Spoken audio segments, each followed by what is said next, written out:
From the studios of Farm Journal Broadcast, this is AgDay.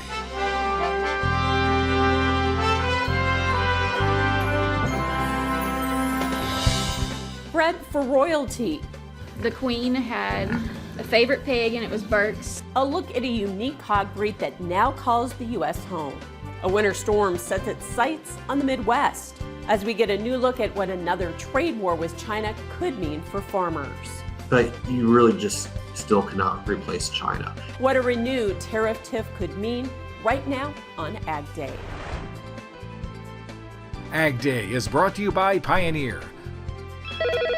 Ben's bins, please hold. Yeah, Ben's has been busy all day. Seems like no one can keep up with this new Z series. What did you all put in these feeds? Science. Good morning, I'm Michelle. Year Clinton has the day off. What could a renewed trade war between the U.S. and China mean for grain exports? A new study says it would cause an immediate drop in corn and soybean exports from the U.S.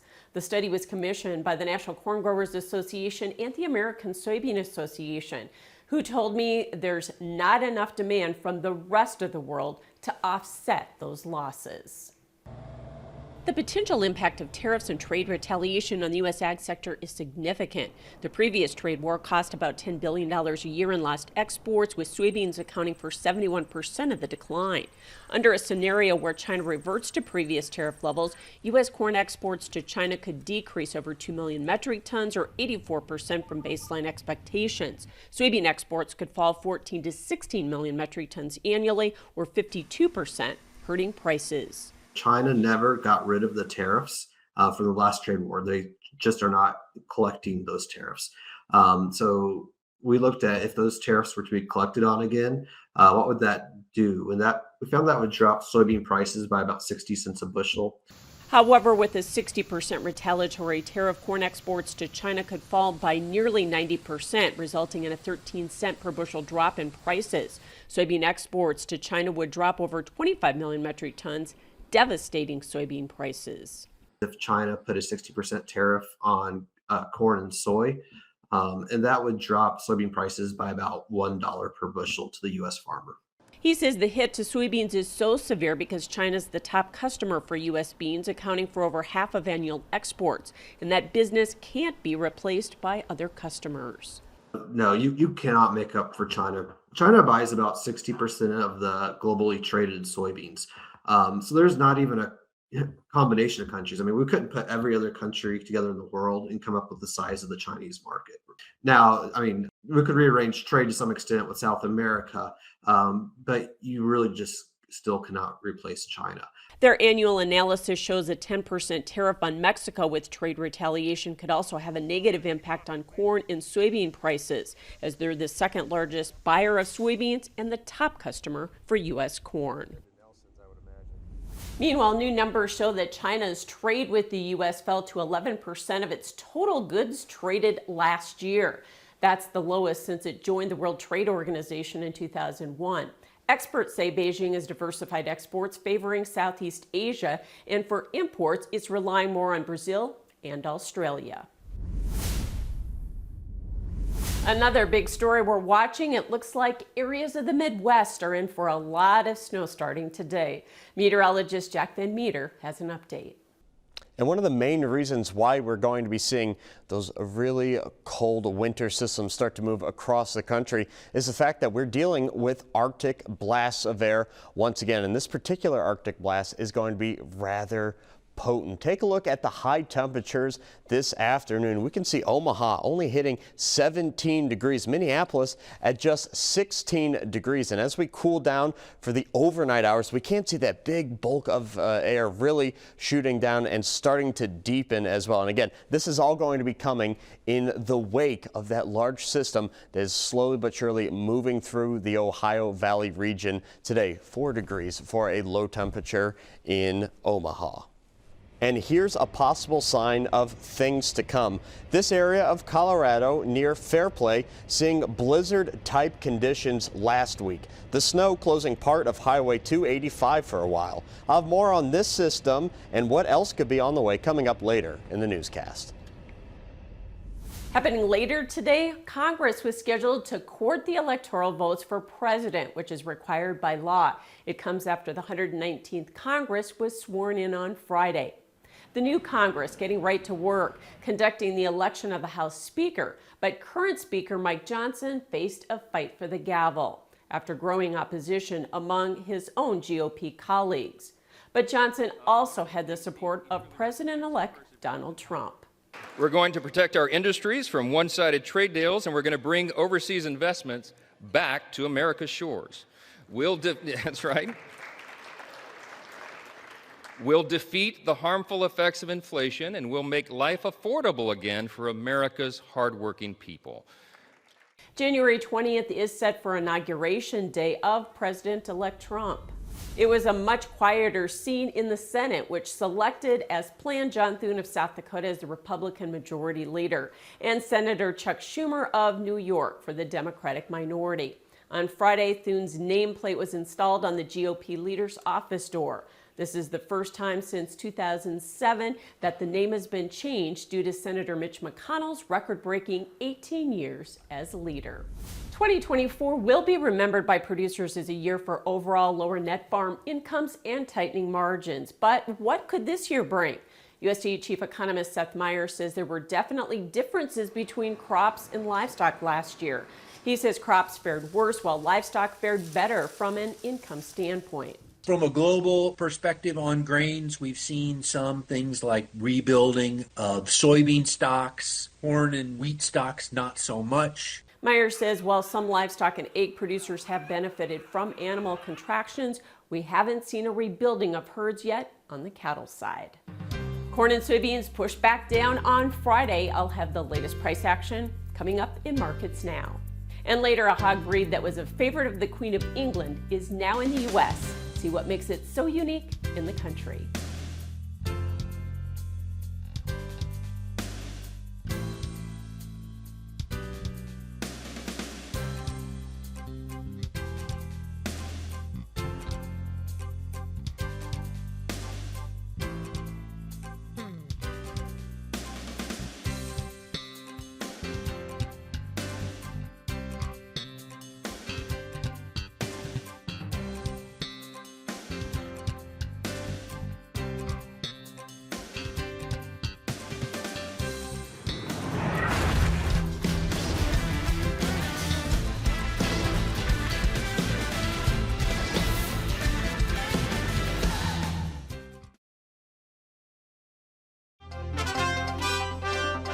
We're keeping an eye on the potential for a dock worker strike at East and Gulf Coast ports. Leaders from a dock workers union and the group that represents their employers are set to resume contract talks tomorrow. And if no agreement is reached, there could be a possible strike starting Thursday, January 16th. In preparation, Maersk, the world's second largest container carrier, is advising customers to remove cargo from those ports before January 15th. The International Longshoremen's Association represents 47,000 cargo handlers. It has been installed contract negotiations with the U.S. Maritime Alliance for over 2 months. Grain and livestock futures ended last week mostly lower. Randy Martinson is joining us with analysis. Randy, a setback in corn and soybeans. Did we just see those contracts kind of run up into chart resistance?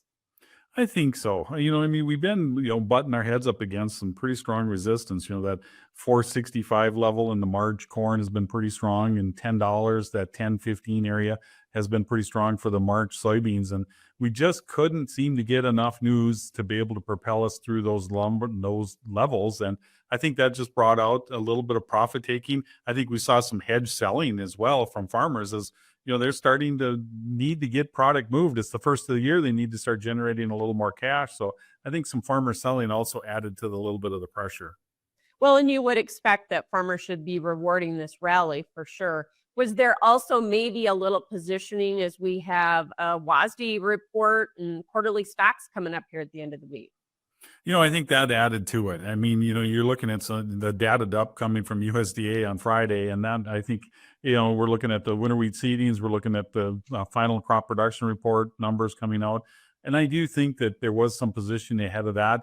Most are expecting not much to change for wheat and for soybeans, but we are expecting that maybe we could see some friendly numbers on the corn side. And what about the cattle market? Mostly lower, kind of looked like a reversal despite some record cash trade. Is that a top?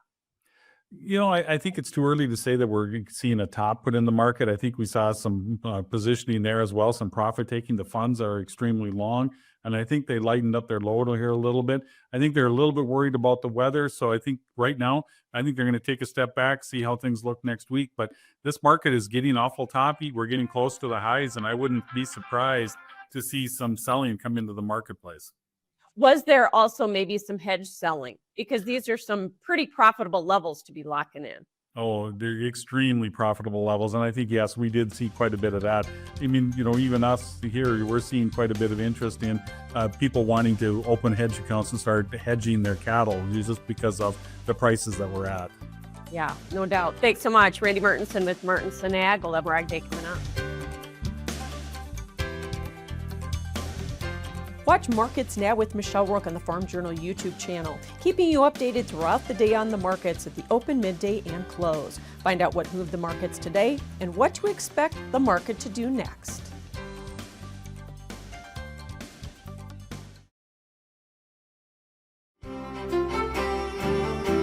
And as we can see, we are dealing with this large snow system that currently is sitting over parts, actually the breadbasket of the country. We're talking parts of Indiana and Ohio. And actually, it's not just the snow with this system we're watching. We're watching that mixed precipitation line, which is actually going to be depositing a lot of ice.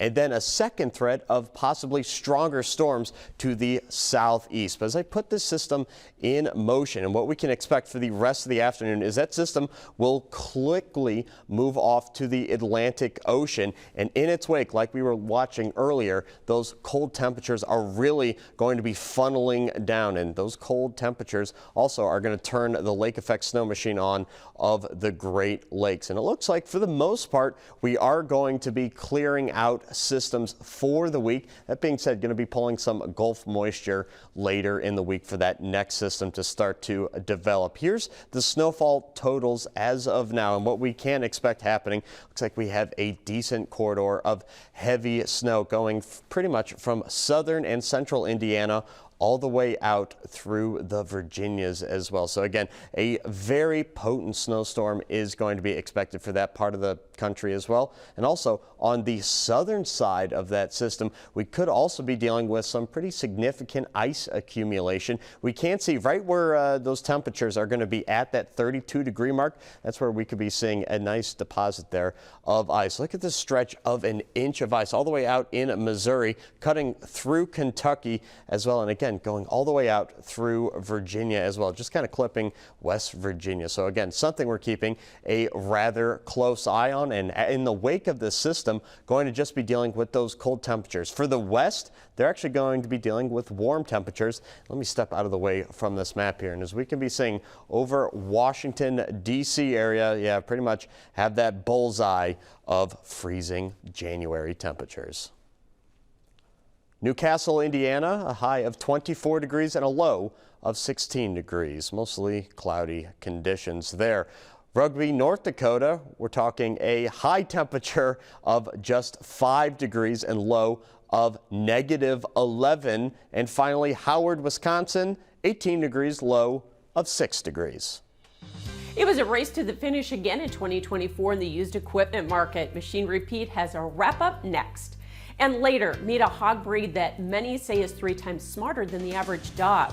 How they came to be raised on a farm in Arkansas in the country.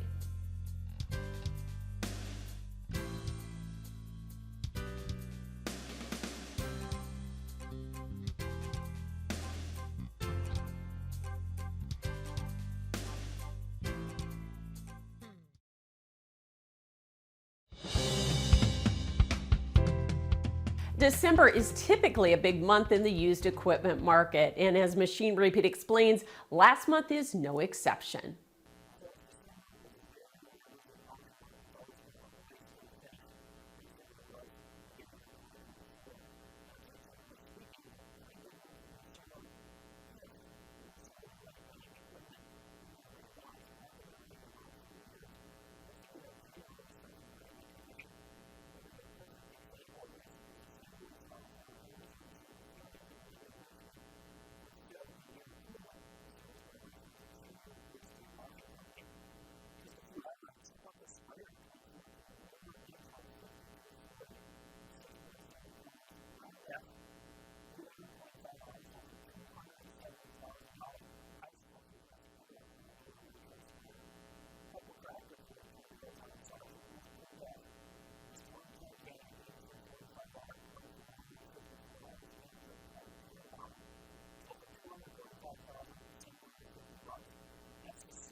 Thanks, Pete. Coming up, a favorite of royalty makes its way to American shores. Why these hogs have become so popular in the country.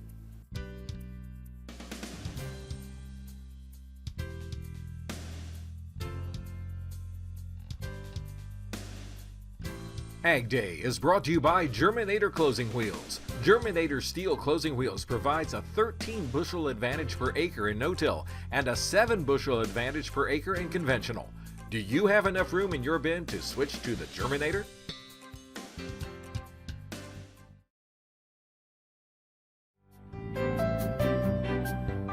It's a hog that was a favorite of the Queen of England, and some say it's much smarter than a dog. It's a breed called Berkshire, and as the Arkansas Farm Bureau reports, its meat is in high demand.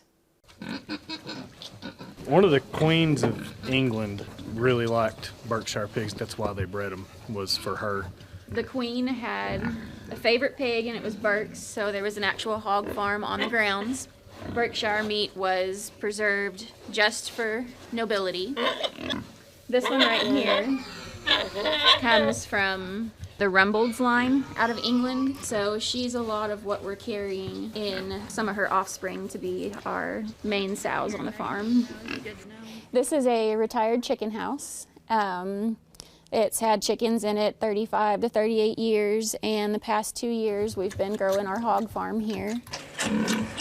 Brought in some waterers and some big feeders in here, and they kind of self-maintain in here. We just come in and play with them and sort them and get them ready for market and feeders. We're trying to get into a niche market of something that's different. It's not white meat. It's not what you buy at the store. This is, fed out on grain. This has been kept inside, watered with clean water, and just give that kind of that old back in the day pork experience was kind of my thought. I think there is a market for that. Just can't keep up with demand, especially having a finger in a little bit of everything. We sell feeder piglets, wholes and halves, and then I reserve some for market, so we're still balancing and trying to juggle all that and add mamas and critique our genetics.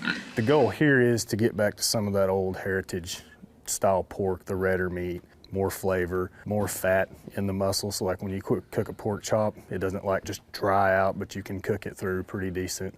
The meat is just excellent. More pork chops, more prime cuts. These Berkshire and Duroc crosses are a great red meat, more of a steaky experience, not the typical white meat. There are some good white meat breeds too, but we've just really grown into a fascination with the animal, this breed, and the meat quality.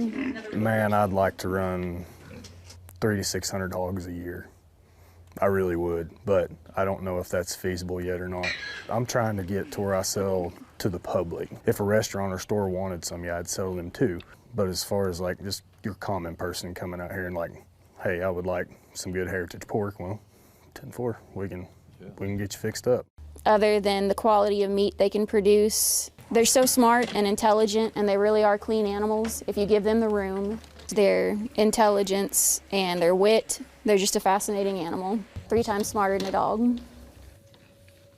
And our thanks to the Arkansas Farm Bureau for sharing that story. Well, that's all the time we have for this morning. Thanks for watching. For all of us here at AgDay, I'm Michelle Rook. Have yourself a great day out in farm country.